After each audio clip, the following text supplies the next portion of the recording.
बिस्मिल्लाहिर्रहमानिर्रहीम। पस्ती से बुलंदी की तरफ परवाज़ करता हूँ, पस्ती से बुलंदी की तरफ परवाज़ करता हूँ, खुदा के नाम से तकरीर का आगाज करता हूँ। जनाबे सदर, मोहतरम असातिज़े किराम और मेरे अजीज साथियों, अस्सलामु अलैकुम। आज मुझे जिस मौजू पर नक्शशाही करने का मौका मिला है वो है सीरत सादिक़ीन और आज की जदीद सामीन महफिल 17 रबीउल अव्वल के दिन अल्लाह ने इस दुनिया को दो सादिक़ीन से नवाजा। पहले सादिक़ हमारे आखिरी नबी और हज़रत मोहम्मद मुस्तफ़ा सल्लल्लाहु अलैहि वसल्लम, जिनकी आमद से इंसानियत दौरे कदीम से दौरे जदीद में दाखिल हो गई। अकरम के मुकासिद इंसानियत को सिर्फ अकीदा तौहीद और रिसालत समझाना नहीं था, बल्कि इन्हें इल्म व दानिश की दौलत से भी नवाजना था।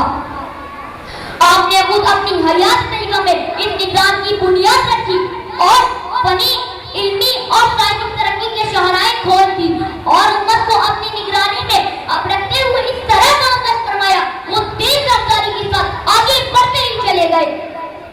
यहाँ तक कि 8वीं सदी में हमारे दूसरे सादिक, हमारे छठे इमाम जाफर सादिक का ज़हूर हुआ, जिन्होंने इस्लाम को तारीख की बुलंदियों तक पहुंचाया।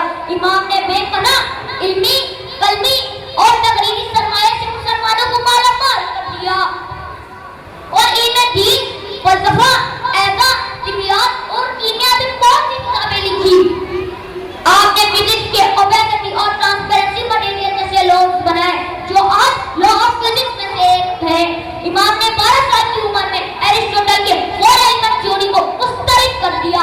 इमाम ने बताया कि ज़मीन सूरज के गिर्द चक्कर काटती है, जब लोगों का ये मानना था कि चांद, सूरज और बाकी सितारे ज़मीन के गिर्द घूम रहे हैं। इमाम ने एटम के बारे में इशारा दिया जो 10 सदी के बाद 18वीं सदी में दरियाफ्त हुआ। आपने अपने इल्म को सिर्फ खुद तक महदूद ना रखा, बल्कि आपके बहुत से शागिर्द भी नामुआर कायनात बने। आपके मशहूर शागिर्द जाबिर बिन हयान को फादर ऑफ केमिस्ट्री का लक़ब मिला।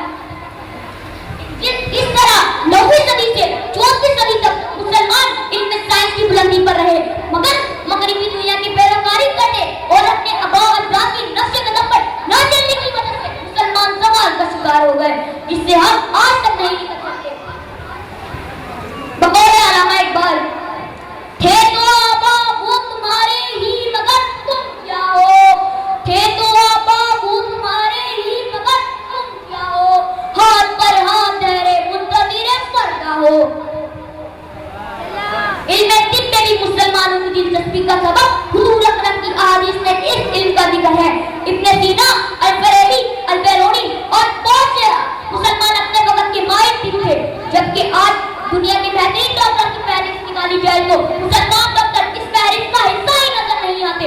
क्या अल्लाह ने हमें इल्म साइंस हासिल करने का हुक्म नहीं दिया? बिल्कुल दिया है। कुरान के मुताबिक आयत और बेहतर हदीस में तारीफ पर बहुत किया गया है। ये कहीं नहीं लिखा इसे तेरी तारीफ हासिल की जाए। एक हदीस में कहा, इन दुश्मनों के खिलाफ तुम्हारे लिए तलवार के मानद है, लेकिन अफसोस आज हम इस तलवार से महरूम है, जिसकी वजह से इसराइल और अमेरिका टेक्नोलॉजी की नशे में दुनिया के सबसे बड़ी ताकत बनकर मुसलमानों की नस्ल कशी कर रहे हैं। ये जब टेक्नोलॉजी की जंग है, टेक्नोलॉजी में पीछे रह जाने के बाद मुसलमानों को आज शिकस्त का सामना करना पड़ रहा है। मैं अपनी तकरीर का इख्तिताम अल्लामा इकबाल के इस दुआ से करता हूँ। जमा